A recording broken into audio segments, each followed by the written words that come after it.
Eaten only red food for 24 hours.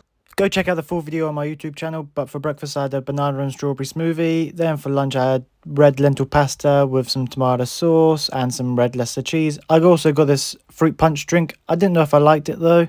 And then I had a red jelly pot, which was delicious. I hadn't had one in years. This is what I had for dinner, red lentil pasta again. Then later on I had some sweets. Only ate the red ones though, so don't worry. Go check out the full YouTube video on my channel.